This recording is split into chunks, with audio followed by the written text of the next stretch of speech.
You got to be a fully fledged and functional human being.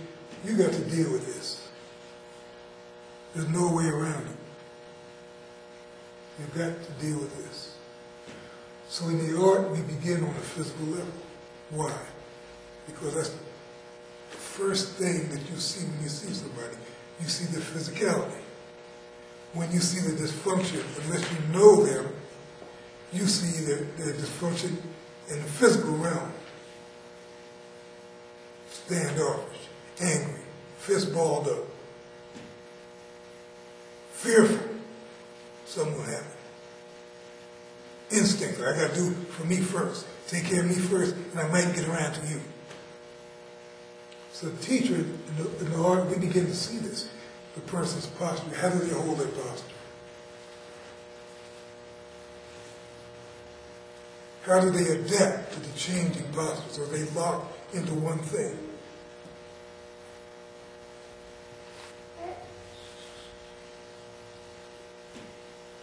You know this bathe from the ring. You can look at your opponent and see exactly how well they've trained. You can see relaxation and confidence, right? Or you can see tension and fear. So you know how the training camp went. So this is the first thing we see, and we make judgments based on this. We're people that we deal with what it looked like. You get trapped in that if you don't understand this. The person looks and acts a certain way because there's something happening right here on this level. Some experiences from childhood and in adulthood continuing to feed negative emotion. So until the teacher, through insight, deals with this, there'll never be the accomplishing of skill on this level. Never. The instinctive level. Think of the natural fears that human beings have. Think of those natural fears. But how they become blown out of proportion based upon our experiences in life. If, when my mother was carrying me and she almost drowned, if I hadn't gone to Boy Scout camp when I went, I might have been afraid of water for the rest of my life. Because I had an aversion to it. But they just took us and just threw us in the lake. The shallow end, about 5 or 6 feet. They throw you in, and they, for a moment, they just look to see how you're going to do, because they know you're not going to try to immediately. So they just look and see how you handle it. Then based upon that, they either pull you out or push you further in, or. But it begins there with being in that water and just. If you can encounter the thing that terrifies you, then you begin moving on the path of freedom from fear. Afraid that somebody's going to beat you, leave you, cheat you, lie to you, all of these fears that we have. You have to encounter them to know if they're real.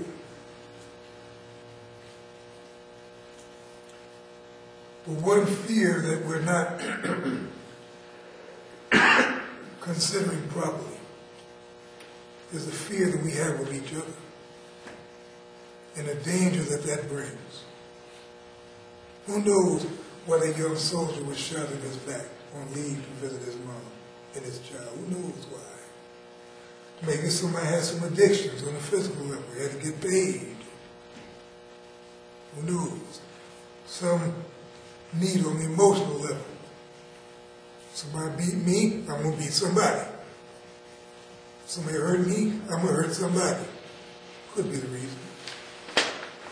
Or just instinctive, right? Kill or be killed. But we overlook these things. And the law, the police cannot defend you from these things because they can arise spontaneously. You have to know how to focus and discern what's going on around Because at this level, the perceptive mind increases. You don't have perceptive mind functioning on a physical level.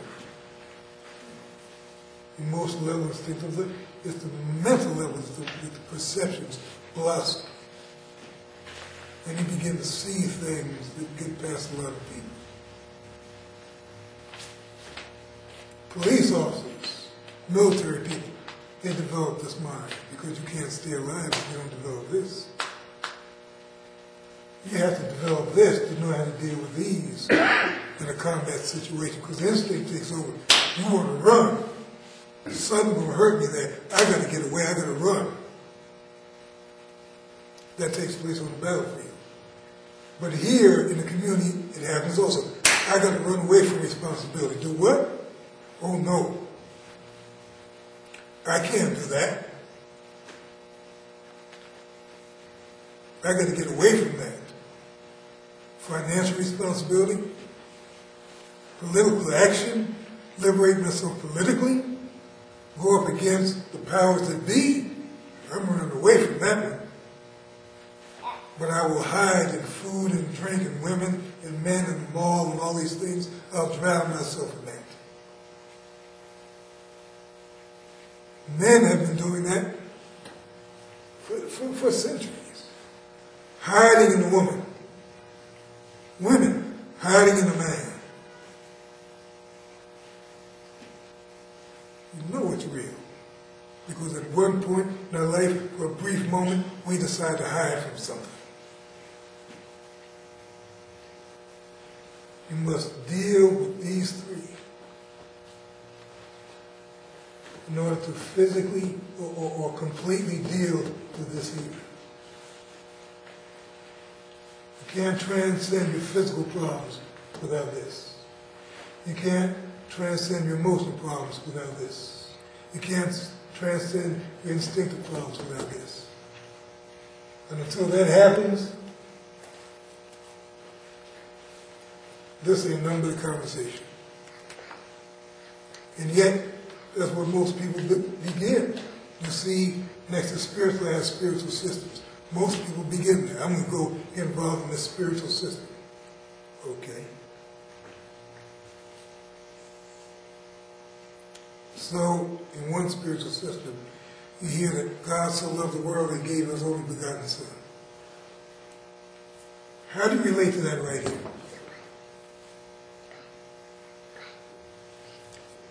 Can you sacrifice anything? Can you sacrifice the emotional outburst, which is always just below the surface? Can you sacrifice that? The need to disrupt. Because here you're trying to function on this level where the Godhead, as they say, gave his only begotten Son, whatever that means. So now you're trying to relate to this. You could raise holy hands, you sit in the pew, and every Sunday, physically, you go and sit down and listen to the sermon. Or how often you go. Physically, you go to the place where this is taught. Physically, you go to the place where the spiritual system is taught. You bring yourself there. You feel yourself there. You can hear other voices, you see other people. How does that in and of itself deal with negative emotional content?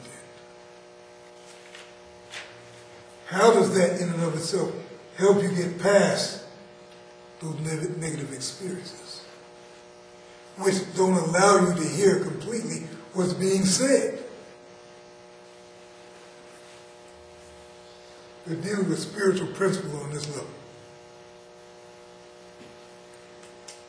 You're suffering here because all of your life people cause you to feel inadequate physically. You was the ugly duckling. Even parents teased you. You got teased in school. You felt like this ugly duckling. So now you go to the spiritual center and you tell me you're focusing on that? You can't. Because we deal with the world the way we see ourselves.